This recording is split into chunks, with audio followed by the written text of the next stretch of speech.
श्री कृष्ण ने अपने हाथों से वो बांसुरी बनाई और उसे बजाया, जिसमें उनकी जीवनी शक्ति थी। लेकिन उस बांसुरी के बनने की कहानी भी है। वो लड़की और कोई नहीं, श्री कृष्ण की प्रिय राधा रानी थी, जिन्होंने श्री कृष्ण को देखकर अपनी आंखें खोली। जब राधा ने सबसे पहले कृष्ण को देखा तो वो उनकी छवि में खो गई। इंद्रदेव को लगा कि उनका अपमान हुआ है। वो बहुत गुस्से में भर गए। एक कहानी के मुताबिक जब राधा रानी के शरीर को छोड़ने का समय आया तो ब्रह्मा ने देखा कि सारे गाय और गोपाल कृष्ण थे। जिस रस्सी से गाय बंधी थी वो भी कृष्ण थी। जो पेड़ के नीचे वे बैठे थे वो पेड़ भी काला था। उसी दिन से वे गोपाल और गोविंद बन गए। जो गौशाला गायों की रक्षा करता था, वही गौशाला अब धरती का रक्षक है। जब मथुरा भयानक तूफान से लड़ रही थी, तब यमुना नदी एक अद्भुत रूप ले लेती है और उसी रात वो गरज के साथ भर जाती है। राजा कंस के कारागार में एक बच्चे का जन्म होता है। तेज लहरों और बेमौसमी बारिश के बीच उसके पिता अपने नवजात बेटे को टोकरी में लेकर आगे बढ़ रहे थे। उनकी ऐसी दिव्य शक्ति थी कि यमुना की धारा भी उन्हें रोक नहीं पाई। एक लहर भी उनके सिर तक नहीं पहुंच सकी। एक बूंद बारिश भी उस पर नहीं गिर रही थी, क्योंकि अंतिम नाव खुद उसे पूरे रास्ते बचा रहा था। यमुना नदी पार करके जब वो दोस्त नंद के घर पहुंचे तो उन्होंने बच्चे को अपने हाथों में उठा लिया। और इसी तरह श्री कृष्ण गोकुल आए, जिस दिन को हम आज जन्माष्टमी के रूप में मनाते हैं। इस त्योहार पर श्री कृष्ण के अलग अलग रूप और नाम की पूजा की जाती है। लेकिन क्या आपको पता है कि भगवान कृष्ण के इन विभिन्न नामों के साथ कई कहानियां और अनजाने रहस्य जुड़े हुए हैं। कहा जाता है कि श्री कृष्ण की बांसुरी प्रेम की धुन थी। जब भी वो बांसुरी बजाते, लोग, जानवर, पंछी, पेड़ पौधे, पूरी दुनिया उस धुन में मंत्रमुग्ध हो जाती। लेकिन उसने बांसुरी कैसे बनाई, इसके पीछे भी एक कहानी है। एक दिन श्री कृष्ण ने महसूस किया कि उन्हें एक बांसुरी की जरूरत है। वो अपने बाग में जाकर ढूंढने लगे, लेकिन बांसुरी बनाने के लिए सही सामग्री नहीं मिल रही थी। फिर बाग में खड़े होकर उन्होंने एक बांस की झाड़ी से कहा, मैं तुमसे एक बांसुरी बनाना चाहता हूं, लेकिन इसके लिए मुझे तुम्हें काटना पड़ेगा। मुझे तुम्हारे शरीर में छिद्र करना होगा। तुम बहुत दर्द सहोगे और तुम्हारी पहचान भी खो जाएगी। तब बांस की झाड़ी ने कहा, तुम्हारे साथ मेरी पहचान है प्रभु। तुम मुझे जो रूप दोगे मैं उसे स्वीकार करूंगा। उस बांसुरी को श्री कृष्ण ने खुद अपने हाथों से बनाया और इसमें उसकी जिंदगी उड़ गई। जब पहली बार उस बांसुरी से कोई आवाज निकली तो वो कोई ध्वनि नहीं थी, बल्कि एक दिव्य स्वर की तरह थी। वो स्वर इतना मधुर था कि सिर्फ गोपियां ही नहीं बल्कि प्रकृति के हर कोने में महसूस किया गया। इसी सुरेल ध्वनि के कारण हम उन्हें मुरली, मनोहर और बंशी बजाजिया के नाम से जानते हैं। कहा जाता है कि श्री कृष्ण हमेशा अपनी बांसुरी अपने पास रखते थे और इसी वजह से राधा रानी और बाकी गोपियां उस बांसुरी के प्रति जलन महसूस करती थी। लेकिन राधा के बिना कृष्ण की बांसुरी की कोई कीमत नहीं थी। एक कहानी के अनुसार जब राधा रानी का शरीर त्याग करने का समय आ गया था, तब उन्होंने श्री कृष्ण से कहा कि फिर से अपनी प्रिय बांसुरी बजाओ। फिर नंदलाल ने अपनी बांसुरी उठाई और एक मधुर धुन बजाई, लेकिन उस धुन में प्रिय राधा को खोने का दर्द छिपा हुआ था। इसलिए राधा रानी के जाने के बाद श्री कृष्ण ने अपनी बांसुरी तोड़कर यमुना के किनारे छोड़ दी। कुछ लोग मानते हैं कि धरती के टुकड़ों ने खुद का ख्याल रखा है, कुछ का मानना है कि वे यमुना में बह गए। लेकिन आज भी जब श्री कृष्ण का नाम लिया जाता है तो उनके नाम के साथ बांसुरी की आवाज सुनाई देती है। कहा जाता है कृष्ण और राधा का प्रेम ऐसा था, प्रेम जो आज तक किसी ने नहीं समझा। एक कहानी के अनुसार श्री कृष्ण जब छोटे थे तब उनकी माँ यशोदा उन्हें उनके दोस्त कीर्ति के घर ले गई। कुछ महीने पहले कीर्ति ने एक बेटी को जन्म दिया था।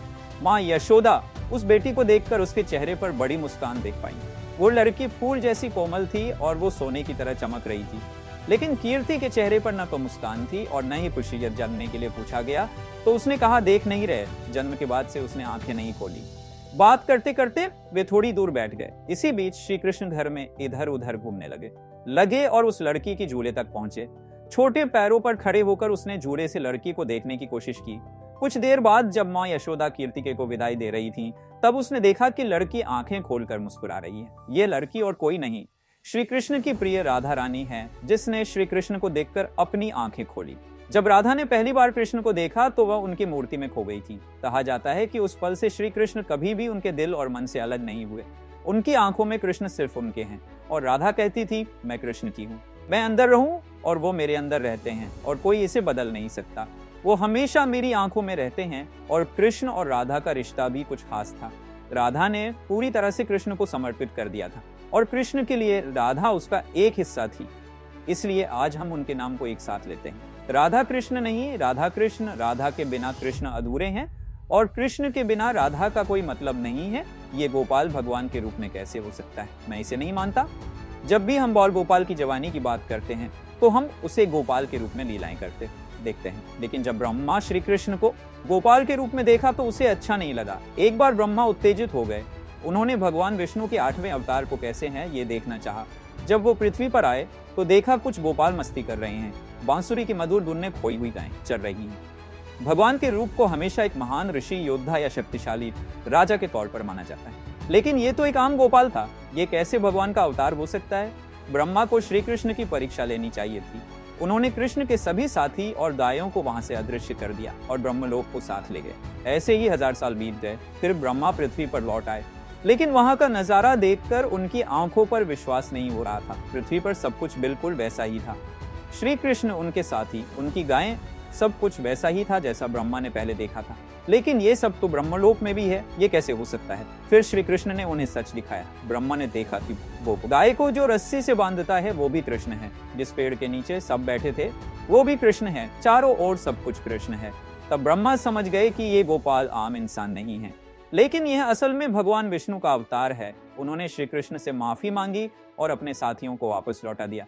श्री कृष्ण के जवानी के रूप को अक्सर गोपाल कहा जाता है, जिसका मतलब है जो गायों की रक्षा करता है। लेकिन थोड़ी देर बाद एक घटना घटित होती है जिसके कारण श्री कृष्ण के इस नाम का अलग अर्थ निकलता है। कृष्ण के ये दोनों नाम एक ही तरह से देखे जाते हैं। दोनों का मतलब लगभग एक जैसा है, लेकिन एक कहानी है जो इन्हें अलग करती है। हर साल गोकुल के लोग भगवान इंद्र की पूजा करते थे ताकि उनके गांव में अच्छी बारिश हो और उनकी फसलें अच्छे से चलती रहें। लेकिन एक दिन उन्होंने अपने पिता नंद महाराज से पूछा, हम भगवान इंद्र की पूजा क्यों करते हैं? बारिश तो प्रकृति का नियम है और फसल उगाना तो हमारी मेहनत का खेल है, जो हमारे परिश्रम का फल। ये गोवर्धन पर्वत है जो हमें खाना देता है। बिना इस पूजा के हम भगवान इंद्र की पूजा क्यों करें? ये सुनकर नंद महाराज और सारे गांव वाले कृष्ण के साथ सहमत हो गए। उन्होंने गोवर्धन पर्वत की पूजा करने का फैसला किया। बहुत सारा खाना बनाया गया और ब्राह्मणों को परोसा गया। लेकिन भगवान इंद्र को यह सब ऐसा लगा जैसे उनका अपमान हुआ। वह बेहद गुस्से से भर गया। अचानक गोवर्धन पर्वत पर काले घने बादल छा गए। तेज आंधी उठने लगी।